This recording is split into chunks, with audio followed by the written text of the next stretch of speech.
Skills are the currency of the future, and for Pakistan to advance and remain relevant in the global economy, its citizens need a variety of skill sets. Currently, not only does Pakistan have an ever-increasing skills gap, but even the most educated people have only an abstract understanding of what makes one relevant in the job market.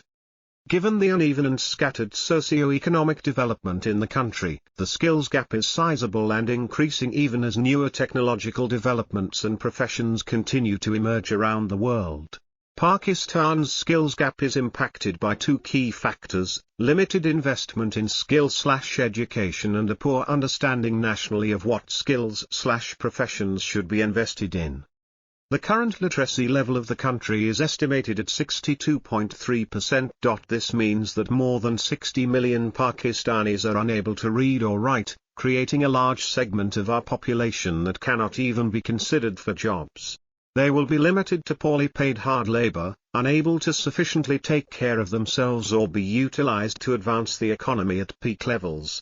Out of the 62.3% who are considered educated and capable of being skilled in different paid professions, a large number is inadequately skilled or have qualifications in professions that are no longer in demand or are saturated.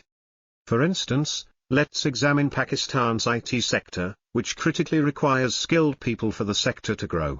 Between 2021 to 2022, member companies of PHR, Pakistan Software Houses Association, had 20,000 jobs that needed to be filled, but there were not enough skilled people who could have been hired. According to PHR, out of 25,000 IT graduates, only 10% are employable, meaning only 10% have the knowledge and skills to perform the job adequately. So, jobs are available, but they are scattered, and the country just does not have enough trained people to fill the roles. This means that our economy will continue to be at higher risk and miss out on opportunities for growth. The level, type and quality of skills that citizens have has a direct impact on a country's economy. Our people are simply not skilled enough, and it is because we have not prioritized skill development. To plug the gap, national and provincial targets must be aligned.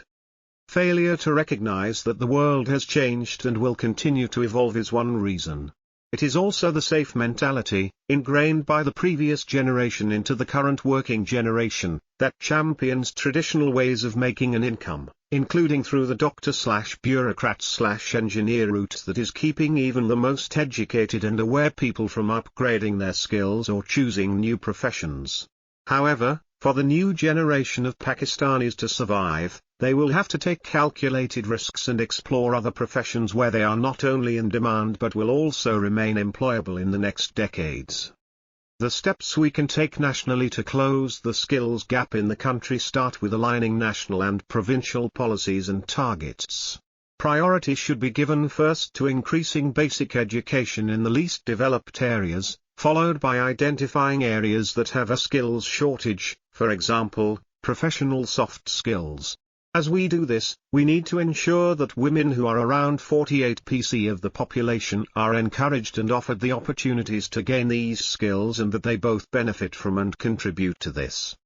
Moreover, there are two types of skills that are required: technical skills, for example, the ability to code, write, or design, and professional life skills, such as emotional intelligence, leadership and communication skills. The way forward to closing the skills gap may seem immense, but the path is clear. By adapting a targeted strategy that addresses the gaps on a provincial level while keeping in view the unique developmental stage of each area and syncing it with national priorities, we can close this gap. For example, Punjab is the country's most developed province and Balochistan, in comparison, the least developed. Both will vary when formulating the skills policy for the two. For example, people in Punjab may require upskilling or updating their core skill sets with new knowledge and tools, while in Balochistan, the focus will be on skilling people in the first place and raising awareness about new jobs and professional opportunities available for them to pursue.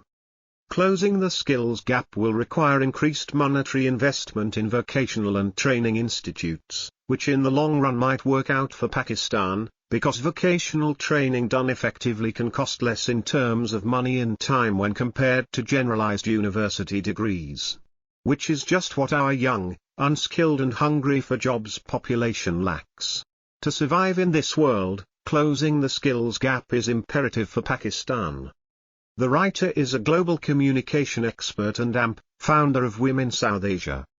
Published in Dawn, November 30, 2022.